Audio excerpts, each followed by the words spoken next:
C'est très facile d'être surpris par les progrès en intelligence artificielle. Mais ce n'est pas toujours une bonne surprise. Les progrès se généralisent, s'accélèrent. Une même découverte en IA automatise telle tâche et telle autre, jusqu'à ce que personne ne puisse suivre.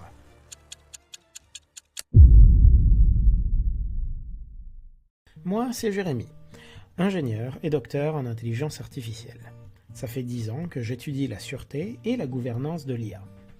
Je veux mieux comprendre les progrès de mon domaine pour qu'ils ne partent pas dans des directions catastrophiques. Les nouveautés en IA, ça devient quotidien.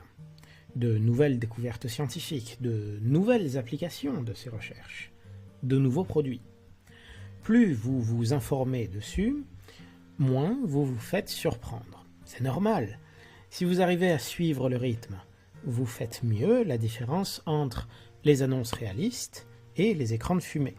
Vous vous tenez au courant de ce qui se fait et chaque progrès en devient modeste, puisque vous comparez ce qui sort là avec la semaine juste avant.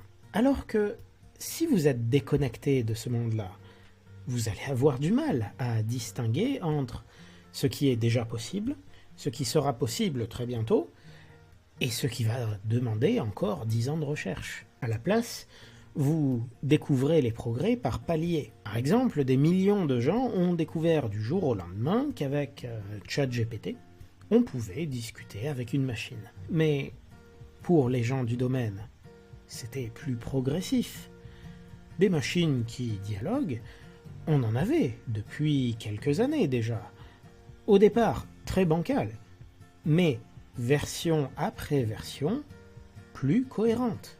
Si vous avez le nez dans les recherches, la tendance, l'accélération n'est pas forcément prévisible, mais elle est plus graduelle. Pareil pour la génération d'images. On est passé de visage flou avec des oreilles mal dessinées à ceci ressemble à s'y méprendre à une photo. En quelques années, avec plein d'étapes intermédiaires. Ces étapes, on en parlait assez peu en fait, parce que ces résultats avaient des défauts trop évidents, jusqu'à ce que ces défauts disparaissent, jusqu'à ce qu'enfin, ça passe. Dès qu'une machine atteint une certaine performance, que ses erreurs deviennent invisibles, qu'un produit qu'il utilise devient populaire, rentable, là, plein de gens se mettent à jour et rattrapent des années d'expérimentation d'un coup. À ce moment-là, les chercheurs sont parfois enthousiastes et d'autres vont commenter que les machines ne savent pas encore compter correctement ou bien qu'elles ne savent pas gérer les membres qui se croisent. Parce qu'une des bases de la recherche, c'est de savoir ce qui reste à faire. Mais si ce n'est pas votre métier, vous venez de raccrocher les wagons. Vous voyez ce qui marche. Puis, vous vous demandez, en quoi ça me concerne? Qu'est-ce que ça change pour moi, pour la société? Vous découvrez ça un peu après. Parfois un peu trop tard. Par exemple, créer des vidéos truquées et les poster sur les réseaux, c'est beaucoup plus facile qu'avant. Si votre conseiller bancaire est automatisé, et que c'est à vous, maintenant, de faire attention à vos phrases pour avoir une réponse, vous aimeriez le savoir le plus tôt possible. Si vous découvrez qu'un robot emballe vos colis ou assemble votre aspirateur, bon, ça, c'est pas bien grave. Mais en l'état, vous ne savez pas à l'avance, vous ne décidez pas ce qui se fait automatiser ou non. Vous ne savez pas si c'est une bonne nouvelle ou pas. Et aujourd'hui, l'industrie de l'IA n'est pas tenue responsable des usages de leurs produits. Pas de responsabilité, pas de garantie sur leurs effets. Peu importe, les progrès se généralisent, s'accélèrent.